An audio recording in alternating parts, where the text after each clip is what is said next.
আচ্ছা, তোমার খেয়াল থাকে কোথায়? আমি বেখেয়ালি থাকি, রাখো যাতে তুমি খেয়ালে। তাহলে আমি ভুলে যাব সবই, ভালোবেসে তুমি শিখালে। যদি হয় কখনো ভুল, ছেড়ো না এই আঙুল, বুকে জড়িয়ে নিয়ে বুঝিও। আমি তোমার ভরসায় বেঁচে থাকতে যে চাই, এই কথা মনে রেখে দিও। তুমি এই কথা মনে রেখে দিও। আমি স্বেচ্ছাচারী, যা ইচ্ছে তাই করে, জানি নেবে তুমি মানিয়ে। তোমার ভালোবাসা, তোমার আলো আশা রেখেছে আমায় বাঁচিয়ে। হয়ে যাই আমি পড়ি, সুখেতে উড়ি, মন আমার যতটা চায়। জানো ভালো করে, আমি আকাশ হয়ে রেখেছি আগলে তোমায়। মাহবুবের বুকে মাথা রেখে চোখ বন্ধ করে আছি। আজ থেকে 2 মাস আগে মাহবুবের সাথে পারিবারিকভাবে আমার বিয়ে হয়। আমি সাদিয়া, অনার্স শেষ করেছি। আমার বর মাহবুব মাস্টার্স শেষ করে জব করছে। আমরা দুজন ছাড়াও আমাদের পরিবারে আব্বু আম্মু আর আমার একটা মিষ্টি ননদ আছে, ওর নাম মাহিমা। আজ শুক্রবার, তাই মাহমুদের অফিস নেই। রান্না শেষ করে রুমে এসে দেখি বর আমার সব কিছু এলোমেলো করে রেখেছে। এটা আজ নতুন নয়, সবসময়ই বেখেয়ালি আমার বর। আমার বউটাকে আজ একটু বেশি ক্লান্ত লাগছে। কই না তো, তুমি রোজ অফিসে চলে যাও, আজ যাওনি তাই হয়তো এমন মনে হচ্ছে। জীবনের রিলেশন না করে অনেক ভালো করেছি। রিলেশন করলে তোমার মতো এত লক্ষ্মী একটা বউ পেতাম না। আমার বড় অনেক ভালো। আব্বু আম্মু যখন বলেছে বিয়ে ঠিক করেছে, অনেক রাগ হয়েছিল, কিন্তু তোমাকে দেখার পর আর না করতে পারি নাই। প্রথম দেখাতেই তোমার প্রেমে পড়ে গেছি, আর তোমার বউ হয়ে তোমার কাছে চলে এসেছি। সাধ্য আছে যতদিনই তোমায় নিয়ে যেন বাঁচি। পৃথিবীর সব সুখ আমি এনে দেব, চাঁদ তারা সবই। হৃদয়ের এতটা কাছাকাছি আছি তোমার, একটুখানি খুনসুটি, তারপর ভালোবাসাবাসি, দুজনে থাকি পাশাপাশি। আমি সারা জীবন শুধু তোমাকেই চাই। আমিও এভাবেই বাকিটা সময় তোমার পাশেই শুধু তোমার হয়ে থাকতে চাই।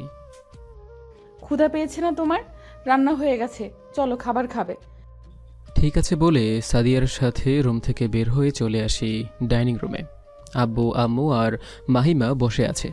আমাকে দেখে মাহিমা বলে, কি রে ভাইয়া, আজ শুক্রবার বলে কি ঘুম থেকে উঠতে হবে না? শুক্রবারই একটু পাই রেস্ট করার জন্য।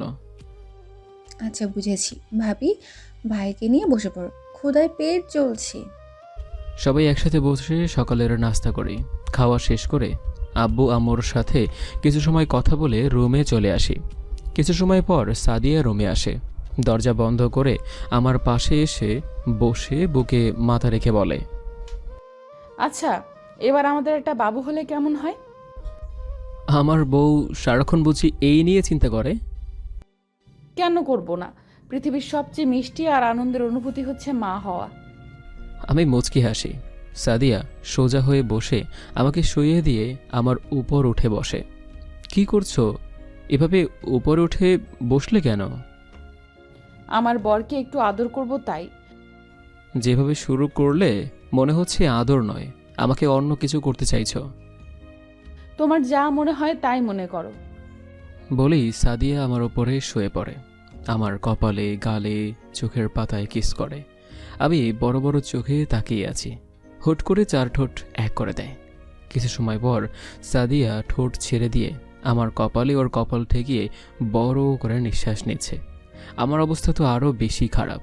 পুরো রুমে শুধু আমাদের দুজনার নিঃশ্বাসের শব্দ আর আমাদের হার্টবিটের শব্দ ছাড়া আর কোনো শব্দই নেই।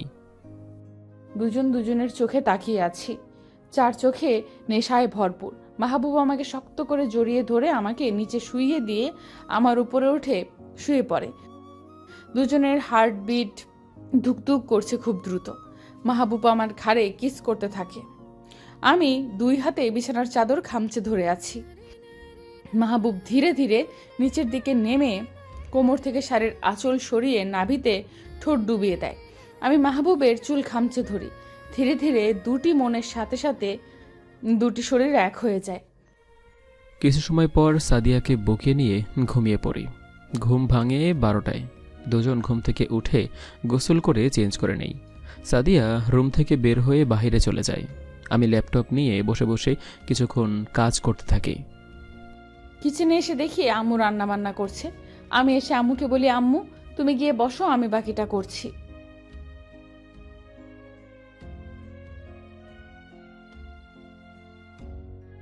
তুমি অনেক করেছো আম্মু, এখন তোমার রেস্টে করার সময়। আমি থাকতে তুমি কেন করবে? বলে আম্মু আমার মাথায় হাত বুলিয়ে চলে যায়। আমি রান্না করতে থাকি। মাহিমা কিচেনে এসে বলে, কি রান্না করছো ভাবি? মুরগির মাংস রান্না করছি। তুমি কিচেনে কেন আজ ননদিনী? আমার ভাবি একা একা কষ্ট করছে, তাই ভাবলাম তোমাকে একটু হেল্প করি। আহারে আমার দরদি, সত্যি করে বলো তো কাহিনী কি? কোনো কাহিনী নেই তো ভাবি, এমনি তোমাকে হেল্প করতে আসলাম। না না, আমি তো এটা মানতে পারলাম না। সত্যি করে বলো কি আবদার নিয়ে এসেছো? আহ, আসলে ভাবি আমার না কিছু শপিং করার ছিল, তুমি যদি ভাইয়ার থেকে কিছু টাকা নিয়ে দিতে। এই কথা? আচ্ছা, বিকেলে আমরা দুজন শপিং মলে যাব। এবার খুশি তো? আমার লক্ষ্মী ভাবি, তুমি বেস্ট। আচ্ছা হয়েছে, এবার গিয়ে নিজের কাজ করো। আমি রান্না শেষ করে নেই। মাহিমা আমার গালে কিস করে চলে যায়। আমি হাসতে হাসতে রান্নার কাজ করতে থাকি। দুপুরে সবাই একসাথে খাবার খেয়ে হলরুমে এসে বসে এবং আব্বু আম্মুর সাথে কথা বলতে থাকি। মাহিমা আর সাদিয়া এসে আমাদের পাশে বসে।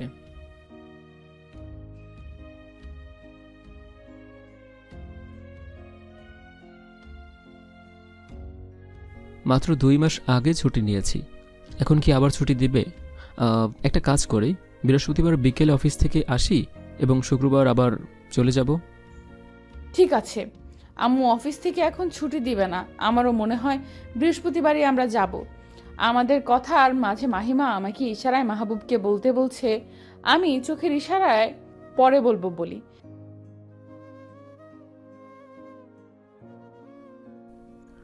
সবার সাথে আরও অনেক সময় আড্ডা দিয়ে রুমে চলে আসি। সাদিয়া রুমে এসে পাশে বসে বুকে মাথা রেখে বলে, একটা কথা বলার ছিল, বলবো? বলো। আমি মাহিমাকে নিয়ে একটু শপিংয়ে যেতে চাইছিলাম। হঠাৎ শপিংয়ে যাওয়ার ইচ্ছে হলো? মাহিমা বলেছে শপিংয়ে যাবে। যেই বলুক, তুমি বলো যেতে দিবে কিনা। কখন যাবে? একটু পরেই যাব। টেবিলে মানিব্যাগ রাখা আছে, যত টাকা লাগবে নিয়ে যাও। তুমি চলো না সাথে। সেই বিয়ের পর একবার ঘুরতে গিয়েছিলাম, আর তো যাওয়া হয়নি। তোমাদের বাসায় যাওয়ার পর ঘুরতে যাব, তুমি মাহিমাকে নিয়ে শপিং করে এসো। আমি ঠিক আছে বলে রুমে এসে বের হয়ে মাহিমাকে বলি রেডি হয়ে নিতে। আমি রুমে এসে ওয়ার্ড্রপ খুলে একটা গোলাপি রঙের শাড়ি বের করে মাহবুবকে বলি, এটা কেমন? তুমি যা পরো তাতেই তোমাকে সুন্দর লাগে। সত্যি বলতে তুমি এতটাই মিষ্টি যে যে কোনো ড্রেস তোমার গায়ে জড়াই সেই ড্রেসটাই সুন্দর হয়ে যায়। আমি মুচকি হেসে শাড়ি বের করে মাহবুবকে বলি এসে পরিয়ে দিতে। মাহবুব এসে শাড়ি হাতে নিয়ে দাঁড়িয়ে আছে। আমি ব্লাউজ আর পেটিকোট পরে নেই। মাহবুব ব্লাউজের হুক লাগিয়ে দেয়। আমি দাঁড়িয়ে আছি। মাহবুব আমাকে শাড়ি পরিয়ে দিতে থাকে, মাঝে মাঝে দুষ্টুমি করে সুরসুরিও দিচ্ছে। নিচে বসে শাড়ির কুচি ঠিক করে গুজে দেবার সময় সাদিয়ার নাভিতে ঠোঁট ছোঁয়াই। সাদিয়া আমাকে ধাক্কা দিয়ে দূরে দাঁড়িয়ে যায়। আমি মুচকি মুচকি হাসছি। সাদিয়া হাসতে হাসতে বলে, লুচু বর একটা। বলে আমি হাসতে হাসতে কুচি গুজে মাহবুবের মানিব্যাগ থেকে টাকা নিয়ে মাহিমাকে নিয়ে আম্মুর কাছে বলে বাসা থেকে বের হয়ে চলে আসি শপিং মলে। শপিং শেষ হতে হতে রাত হয়ে যায়। মাহিমা অনেক লেট হয়ে গেল। তাড়াতাড়ি চলো, বাসায় সবাই চিন্তা করছে মনে হয়। এই দেখো তোমার ভাই কল করে ফেলেছে। হ্যাঁ বলো। তোমাদের শপিং শেষ হয়নি এখনো? কয়টা বাজে এখন? সেই বিকেলে গেছ? এই তো আমাদের হয়ে গেছে, সিএনজি নিয়ে চলে আসছে এখনই। তাড়াতাড়ি আসো, রাত হয়ে যাচ্ছে। আমি ঠিক আছে বলে কল কেটে দুজনে সিএনজিতে উঠে বসি। কিছু সময়ের মধ্যে চলে আসি বাসায়। বাসায় আসতেই আম্মু বকতে শুরু করে।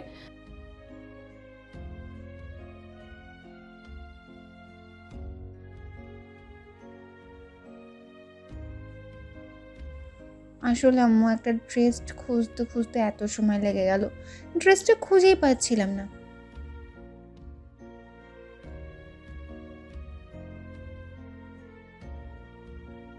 আমি মাথা নেড়ে রুমে চলে আসি। রুমে এসে দেখি মাহবুব আধো শোয়া অবস্থায় বসে ল্যাপটপে মুভি দেখছে। আমাকে দেখে বলে, আসার সময় হলো? আমি তো মনে করেছি পুরো শপিং মল আজকে বাসায় নিয়ে আসবে। হাতে মাত্র একটা ব্যাগ কেন? আমি কি শপিং করতে গিয়েছিলাম নাকি? মাহিমা যে ড্রেসের জন্য গেছে সেটা খুঁজে পাচ্ছিল না, সেটাই খুঁজতে খুঁজতে এত সময় লেগে গেল। আমি ফ্রেশ হয়ে আসছি, আম্মু খাওয়ার জন্য যেতে বলেছে। আমি ঠিক আছে বলে আবার মুভি দেখায় মনোযোগ দেই। কিছু সময় পর সাদিয়া ফ্রেশ হয়ে এসে চেঞ্জ করে নেয়। দুজন একসাথে রুম থেকে বের হয়ে চলে আসি ডাইনিং রুমে। সবার সাথে একসাথে ডিনার শেষ করি। কিছু সময় সবার সাথে গল্প করে রুমে এসে ঘুমিয়ে পড়ি সাদিয়াকে বুকে নিয়ে। পরের দিন থেকে আবার শুরু হয় অফিসে যাওয়া, অফিস, বাসা, এসব করেই কেটে যায় আরও এক সপ্তাহ। আজ আমাদের বাসায় যাব। রেডি হয়ে দুজন রুম থেকে বের হয়ে আব্বু আমাকে সালাম করে তাদের থেকে বিদায় নিয়ে বাসা থেকে বের হয়ে সিএনজি নিয়ে চলে আসি আমাদের বাসায়। বাসায় এসে আব্বু আমাকে সালাম করে কুশল বিনিময় করি। মাহবুবের সাথে আব্বু কথা বলে। একটু পর আব্বু বলে মাহবুবকে নিয়ে রুমে যেতে। রুমে এসে চেঞ্জ করে ফ্রেশ হয়ে দুজন বসে আছি। আম্মু হাতে করে আমাদের জন্য নাস্তা নিয়ে আসে। দুজন নাস্তা খেতে খেতে গল্প করতে থাকি। রাত 12টা এখন। একটু আগেই ডিনার করে রুমে এসেছি। সাদিয়া আমার হাত ধরে ব্যালকনিতে নিয়ে আসে। আমার সামনে উল্টো হয়ে দাঁড়িয়ে আমার বুকের সাথে ওর পিঠ হেলান দিয়ে দাঁড়ায়। আমি সাদিয়াকে পিছন থেকে জড়িয়ে ধরে ওর কাঁধে থুতনি রাখি। আকাশের চাঁদটাকে আজকে কত সুন্দর লাগছে। চাঁদটাকে এত সুন্দর লাগার কারণ হলো তার আশেপাশে এত তারারা জ্বলছে বলে। ঠিক তুমি আমার পাশে থাকলে আমার নিজেকে ঠিক নিজের কাছে অনেক সুন্দর লাগে। আমার বউটা এত রোমান্টিক কেন? কারণ আমার বরটা একদমই আনরোম্যান্টিক। কি? আমি আনরোমান্টিক? হ্যাঁ, চলো তোমাকে দেখাচ্ছি আমি রোমান্টিক নাকি আনরোমান্টিক। একটু পরে রুমে যাই। রাতে এই আকাশটা দেখতে খুব ভালো লাগছে তোমার বুকে মাথা রেখে। সারা জীবন এভাবেই তোমাকে আমার বুকে নিয়ে রাতের আকাশ দেখব। এখন বৃষ্টি হলে কত ভালো হতো, তাই না? সত্যি বৃষ্টি হলে এখন আরো রোমান্টিক পরিবেশ হতো, কিন্তু আকাশে এত তারা উঠেছে, বৃষ্টি কি আর হবে? হঠাৎ একটা ঠান্ডা বাতাস এসে গায়ে লাগে, পুরো শরীর শীতল হয়ে যায়। চোখ বন্ধ করে মাহবুবের বুকে হেলান দিয়ে শরীরের সমস্ত ভার ছেড়ে দেই। মাহবুব আমাকে আরো শক্ত করে জড়িয়ে ধরে, আমার ঘাড়ে ওর নাক দিয়ে স্লাইড করছে। আমি মাহবুবের হাত শক্ত করে চেপে ধরি, নিজেকে কন্ট্রোল করতে পারছি না মাহবুবের ছোঁয়ায়। মাহবুবের দিকে ঘুরে শক্ত করে জড়িয়ে ধরি। আমি সাদিয়াকে বুকের সাথে জড়িয়ে ধরে ওর ঘাড়ে নাক গড়তে থাকি। সাদিয়া ওর শরীরের সমস্ত ভার আমার ওপর ছেড়ে দিয়েছে। আমি সাদিয়াকে কোলে তুলে নেই। সাদিয়া আমার গলা জড়িয়ে ধরে বুকে মাথা রেখে আছে। সাদিয়াকে নিয়ে রুমে চলে আসি। বেডে শুইয়ে দিয়ে আমি ওর পাশে শুয়ে কিছুটা ওর উপরে উঠে শুই। সাদিয়ার কপালে চুমু খেতে সাদিয়া চোখ বন্ধ করে নেয়। আমি প্রথমে সাদিয়ার ডান চোখে চুমু খাই। সাদিয়া কিছুটা কেঁপে ওঠে। আমার হাত শক্ত করে ধরে জড়িয়ে ধরি। এরপর ওর বাম চোখে চুমু খাই। দু গালে আলতো করে ঠোঁট ছোঁয়াই। ধীরে ধীরে সাদিয়ার ঠোঁট আমার দখলে নিয়ে নেই। চার ঠোঁট নিজেদের মধ্যে অনেকটা সময় ব্যস্ত থাকে। আমার পুরো শরীর কাঁপছে মাহবুবের ছোঁয়ায়। মাহবুব একটু নিচে নেমে আমার ঘাড়ে গলায় কিস করতে থাকে। আমি দুই হাতে বিছানার চাদর খামচে ধরে আছি, নিজের পায়ের সাথে পা ঘষতে থাকি। ধীরে ধীরে দুজন ডুবে যায় একে অপরের মাঝে। পরের দিন সকালে ঘুম থেকে উঠে দেখি মাহবুব এখনো ঘুমিয়ে আছে। মাহবুবের কপালে চুমু দিয়ে একটা চাদর পেঁচিয়ে ওয়াশরুমে চলে আসি। গোসল করে রুমে এসে দেখি মাহবুব এখনো ঘুমিয়ে আছে, মাথায় একটা দুষ্টুমি খেলা করে। চুল থেকে তোয়ালে খুলে ভেজা চুল মাহবুবের মুখের উপর রেখে দেই। মাহবুব হেঁচি দিয়ে এক লাফে উঠে বসে, চোখ ডলতে ডলতে আমার দিকে তাকিয়ে বলে, সারা রাত দুষ্টুমি করেছো, ঘুমাতে দাওনি, আবার এখন দুষ্টুমি করছো? আমাকে বলছি তুমি ঘুমাতে দিয়েছিলে, 9টা বেজে গেছে, যাও গিয়ে গোসল করে আসো, নাস্তা করতে হবে না? আমি সাদিয়াকে এক টানে আমার কাছে নিয়ে আসি। নাকে নাক ঘষে বলি, আমার বউকে এখন আবার একটু আদর করতে ইচ্ছে করছে। তোমাকে এভাবে দেখে নিজেকে কন্ট্রোল করতে ইচ্ছে করছে না। এখন আর দুষ্টুমি করতে হবে না, যাও গিয়ে গোসল করে আসো আর আমাকে চেঞ্জ করতে দাও। আচ্ছা, বেশি কিছু না, শুধু ছোট্ট একটা কিস প্লিজ। আমি মুচকি হেসে মাহবুবের কালে কপালে চুমু দেই। মাহবুব মুচকি হেসে উঠে ওয়াশরুমে চলে যায়। আমি চেঞ্জ করে চুল মুছে নেই। মাহবুব গোসল করে এসে চেঞ্জ করে নেয়। দুজন নিচে এসে আব্বু আম্মুর সাথে নাস্তা করে নেই। আব্বুর সাথে হল রুমে বসে গল্প করছে মাহবুব। পাশেই আমি আর আম্মু বসে ওনাদের কথা শুনছি। বিকেলে সাদিয়ার সাথে ওদের এলাকায় ঘুরতে বের হয়েছি। হঠাৎ রাস্তায় কিছু ছেলেরা সাদিয়াকে টিচ করে। সাদিয়ার রেগে ছেলেগুলোকে মারতে গেলে আমি সাদিয়াকে আটকাই। ছাড়ো আমাকে, তোমার সামনে আমাকে কি বলছে শুনছো না? তুমি কিছু না বলে আমায় আটকাচ্ছ। রাস্তায় কুকুর ঘেউ ঘেউ করবেই, তাই বলো কি কুকুরের সাথে লাগতে হবে? হ্যাঁ, তুমি একটা কাজ করো, আমার না খুব পিপাসা পেয়েছে, ওই যে দোকান সামনে আমার জন্য একটা 7 আপ নিয়ে আসো। তুমি এখানে কি করবে? চলো আমার সাথে। অফিস থেকে মনে হয় কল এসেছে, মোবাইলটা ভাইব্রেশনে রাখা আছে, তুমি গিয়ে নিয়ে আসো। সাদিয়া ঠিক আছে বলে চলে যায়। আর এদিকে আমি গিয়ে ছেলেগুলোকে ইচ্ছে মতো মারি। 7 আপ নিয়ে আসতেই যেই ছেলেগুলো আমাকে টিচ করে তারা এসে আমার সামনে দাঁড়িয়ে কান ধরে উঠবস করতে করতে বলে যে সরি ভাই, আমাদের ভুল হয়ে গেছে, আমাদের মাফ করে দিন। আমি ভালো করে ছেলেগুলোর দিকে তাকিয়ে দেখি মুখে মারের দাগ, পিছনে মাহবুব দাঁড়িয়ে আছে। আর তখন আমি মুচকি হেসে মাহবুবের হাত ধরে সেখান থেকে হাঁটতে থাকি। ছেলেগুলোকে মারবে তো আমাকে কেন সেখান থেকে সরিয়ে দিলে? আমার বউর সামনে ভাইলেন্ট করতে চাইনি, তাই বউকে সেখান থেকে সরিয়ে দিয়েছি। আর তুমি ভাবলে কি করে তোমাকে কেউ বাজে কমেন্ট করবে আর আমি চুপ করে থাকবো? হয়েছে আমার সাহসী বর, এবার বাসায় চলো। একটু পর তো আবার আমাদের বাসায় ফিরতে হবে। তোমার তো আবার কাল থেকে অফিস আছে। দুজন সাদিয়াদের বাসায় চলে আসি। সন্ধ্যার কিছু সময় আগে শ্বশুর শাশুড়ি থেকে বিদায় নিয়ে চলে আসি আমাদের বাসায়। ভাবি, আমি তোমার সাথে রাগ করেছি, কথা বলবো না তোমার সাথে।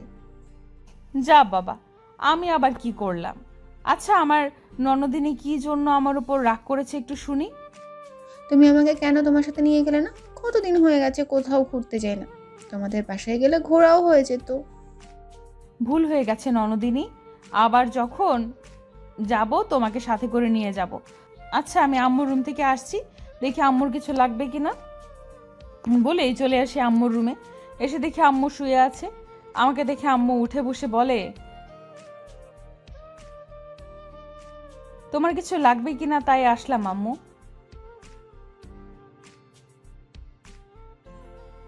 আব্বু আম্মু ভালো আছে, তোমাকে আর আব্বুকে নিয়ে যেতে বলেছে।